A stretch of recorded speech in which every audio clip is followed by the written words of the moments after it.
Guys, I am Vaishali Kikan from Vaishali's e learning और हम discuss कर रहे हैं इंग्लिश ग्रामर। इंग्लिश ग्रामर में हम डिस्कस कर रहे हैं chapter 1 the parts of speech और इसमें आज डिस्कस करेंगे सम सीक्वेंस ऑफ टेंसेस। राइट, जब भी हम कनेक्टर्स यूज कर रहे हैं, जब भी हमारे पास प्रिंसिपल क्लॉज है और जब हमारे पास सबऑर्डिनेट क्लॉज है जो एक कनेक्टर से कनेक्टेड है, तो इस केस में प्रिंसिपल क्लॉज और सबऑर्डिनेट क्लॉज किस किस टेंसेस के होंगे। अगर प्रिंसिपल क्लॉज का कुछ टेंस है तो सबऑर्डिनेट क्लॉज का क्या टेंस होगा, प्रिंसिपल क्लॉज का दूसरा टेंस है तो सबऑर्डिनेट क्लॉज का दूसरा टेंस कैसे हम चेंज करेंगे, ये चीजें हमें देखनी है। राइट, सो अभी हमारे पास एक प्रिंसिपल क्लॉज है, सबऑर्डिनेट क्लॉज है और हम दो मेन रूल और एक एक्स्ट्रा रूल देखने वाले हैं जिसकी हेल्प से हम टेंस डिटरमाइन कर सकते हैं, सीक्वेंस ऑफ टेंस डिटरमाइन कर सकते हैं in the principal and the subordinate clause. तो सीक्वेंस ऑफ टेंस क्या होता है? The sequence of the tense is the principal. ये एक रूल है according to which the tense of verb in a subordinate clause follows the tense of verb in the principal clause. So जो principal clause है उसका verb का tense देखेंगे, उसके हिसाब से जो हमारा सबऑर्डिनेट क्लॉज है उसका वर्ब का टेंस डिटरमाइन करेंगे। राइट, तो ये हो गया हमारा सीक्वेंस ऑफ टेंस, ये एक रूल है, इट्स अ प्रिंसिपल। राइट, तो यहाँ पर दो मेन रूल्स के बारे में हम बात करेंगे। रूल नंबर 1 और रूल नंबर 2 दो मेन रूल्स हैं और रूल नंबर 2 के 3 एक्सेप्शंस देखेंगे। राइट, और उसके बाद एक रूल नंबर 3 भी देखेंगे। सो रूल नंबर 3 बहुत ही स्पेसिफिक है, इसलिए रूल नंबर 1 और रूल नंबर 2 दो मेन रूल्स हैं। रूल नंबर 1 के अकॉर्डिंग जो अगर प्रिंसिपल क्लॉज का जो वर्ब है वो या तो प्रेजेंट या फ्यूचर टेंस में है तो सबऑर्डिनेट क्लॉज का वर्ब किसी भी टेंस में हो सकता है बट सेंस बनाना चाहिए। फॉर एग्जांपल अगर मैं प्रेजेंट टेंस की बात करूं, so this is my principal clause और ये सब क्या है? मेरे सबऑर्डिनेट क्लॉज। प्रिंसिपल क्लॉज में आई नो क्या है? आई नो मेरा प्रेजेंट टेंस में है, आई शैल नो क्या है? फ्यूचर टेंस में। तो इसके साथ कोई सा भी सबऑर्डिनेट क्लॉज में कंबाइन कर सकती हूँ। What he is doing, what he was doing, what he will be doing, what he had done, what he will have done.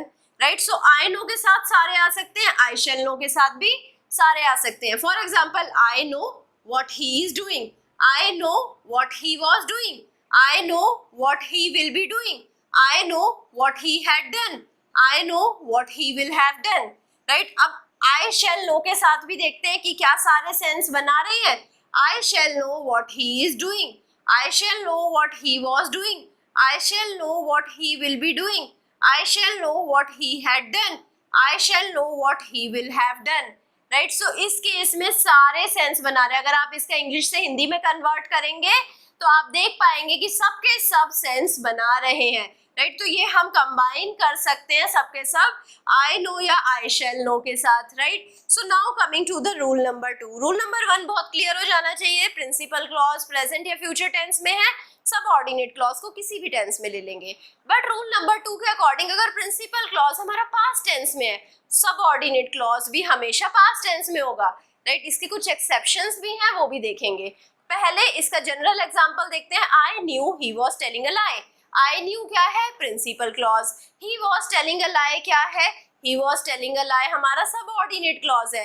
I knew past tense में है, ही वाज टेलिंग अ लाई भी past tense में है, तो ये हमारा rule number 2 follow कर रहा है। He worked hard so that he might pass. So he worked hard क्या है? पास्ट टेंस में, जो कि हमारा प्रिंसिपल क्लॉज है। सबऑर्डिनेट क्लॉज क्या है? He might pass, ये हमारा पास्ट टेंस में है। सो पास्ट टेंस का प्रिंसिपल क्लॉज है तो सबऑर्डिनेट क्लॉज भी पास्ट टेंस में होएगा। अब आ जाते हैं इन रूल्स के एक्सेप्शन पे। रूल नंबर 2 के पर्टिकुलरली एक्सेप्शंस 3 है।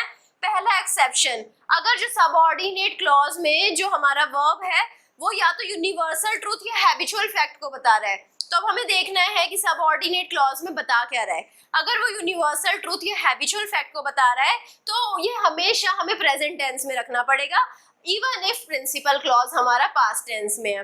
For example the old father told his son that union is strength. So old father told his son क्या है? पास्ट टेंस में, ये हमारा प्रिंसिपल क्लॉज है।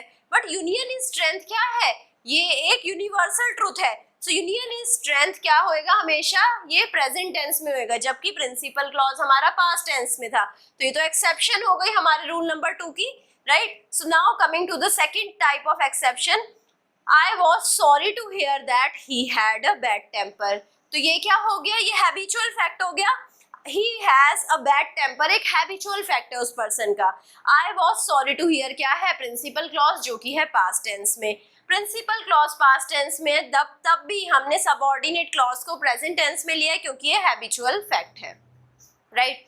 Coming to the next exception, if the verb in the subordinate clause is introduced by conjunction then. so subordinate clause अगर start होता है, connector और conjunction अगर हम then use कर रहे हैं, so verb may be of any tense even though there is past tense in the principal clause. तो अब हमें principal clause को नहीं देखना है, present है, past है, future है, देन के बाद हम कुछ भी रख सकते हैं, राइट. देन के बाद हम कोई सा भी वर्ब का फॉर्म रख सकते हैं. She liked him more than she liked you, right. तो यहाँ पर अगर पहला देखें, प्रिंसिपल क्लॉज देखें, तो यहाँ पर she liked him more, right. So यहाँ पर ये है पास्ट टेंस में.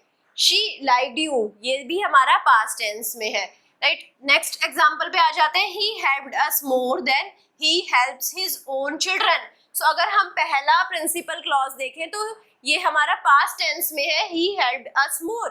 अब देन के बाद देखें, ही हेल्प्स हिज ओन चिल्ड्रन, ये हमारा प्रेजेंट टेंस में है. तो अगेन रूल नंबर 2 हमारा ब्रीच हो रहा है, बट इस केस में क्या हो जाएगा, इस केस में हमारा रूल नंबर 2 ब्रीच हो रहा है देन की वजह से. तो जब भी आपको देन दिख जाएगा आपको समझ आ जाएगा कि कोई भी टेंस का फॉर्म आ सकता है सबऑर्डिनेट क्लॉज में, इवन दो हमने अगर प्रिंसिपल क्लॉज में पास्ट टेंस भी यूज करा है. Coming to the third exception. Third exception क्या है, सबऑर्डिनेट क्लॉज अगर एडवर्बियल क्लॉज है, किसी भी प्लेस और किसी भी रीजन का एडवर्बियल क्लॉज है अगर मेरा सबऑर्डिनेट क्लॉज, तो अगेन हम कोई सा भी टेंस ले सकते हैं according to sense, right. Sense बनाना चाहिए, हम कोई सा भी टेंस ले सकते हैं. जैसे कि he failed because he has a weak health, right. So he has a weak health क्या है, एक रीजन है, राइट. ये एडवर्बियल क्लॉज है, right. Adverbial clause of reason है. सो यहाँ पर अगर हम प्रिंसिपल क्लॉज देखें तो वो है ही फेल्ड जो कि पास्ट टेंस में था, और he has a weak health ये हमारा प्रेजेंट टेंस में. अगेन रूल नंबर 2 ब्रीच हुआ है, बट यहाँ पर रूल नंबर 2 ब्रीच हुआ है, बट यहाँ पर हमने क्या लिया है, एडवर्बियल क्लॉज ऑफ रीजन. तो ये एक्सेप्शन नंबर 3 है. जब भी मैं कंजंक्शन लीस्ट यूज करूंगी it is always followed by should. तो अब आपको देखना है कि जब भी कंजंक्शन लेस्ट यूज कर रहे हैं तो हमेशा आपके सबऑर्डिनेट क्लॉज में शुड आएगा, राइट. अब आपको फिर से कोई टेंस नहीं ध्यान करना है. He worked hard लेस्ट he should fail, right. तो यहाँ पर हमारा क्योंकि लेस्ट आ गया था शुड आएगा ही आएगा, right. So coming to the rule number 3. Rule number 3 क्या है, जब जो कंजंक्शन अगर हमारे पास एज इफ और एज थ्रू यूज करा है तो इसके बाद हमारे पास ऑलवेज एंड ऑलवेज वर आएगा in the subordinate clause, right. So जो भी टेंस है प्रिंसिपल क्लॉज का अब हमें वो नहीं देखना है, हमें क्या देखना है, एज इफ या फिर एज थ्रू हमारा कंजंक्शन यूज हुआ है और इसके बाद हमें वर लगाना ही लगाना होगा सबऑर्डिनेट क्लॉज में, चाहे अब वो वर सब्जेक्ट को फॉलो कर रहा है या सब्जेक्ट को फॉलो नहीं कर रहा है. फॉर एग्जाम्पल हम एग्जाम्पल 1 देखते हैं. He talks as if he were mad, right. So he talks क्या है, present tense principal clause. As if आ गया है, एज इफ के बाद हमें वर्ड लगाना ही पड़ेगा. अब यहाँ पर अगर आप सब्जेक्ट देखें तो ही है, ही के साथ वॉज लगता था, वर्ड लगता था, ही के साथ तो वॉज लगता था, बट यहाँ पर क्योंकि एज इफ यूज करा है तो ही के साथ हमें वर ही लगाना पड़ेगा, राइट. नेक्स्ट एग्जाम्पल देखें. He worked as through he were a giant. So यहाँ पर अगेन हमारा एज थ्रू यूज हुआ है, यहाँ पर हमारा पास्ट टेंस है, बट यहाँ पर हमारे को वर्ड लगाना ही पड़ेगा, राइट. सो ही वर्कड जो हमारा प्रिंसिपल क्लॉज है, क्योंकि यहाँ पर कनेक्टर हमने एज थ्रू यूज करा है तो इसके लिए सबऑर्डिनेट क्लॉज हो जाएगा he were a giant, right. I hope आपको सब अच्छे से समझ आया होगा. अगर कहीं पे भी कुछ भी डाउट है अपने डाउट को कमेंट सेक्शन में जाकर लिख दीजिए. I will be trying to resolve your doubt as soon as possible. I hope आपको सेशन पसंद आया तो लाइक करिए, सब्सक्राइब करिए, दोस्तों के साथ शेयर करिए and also give me your feedback. And don't forget to download our mobile app Vaishali Z Learning in your phone. Thank you so much.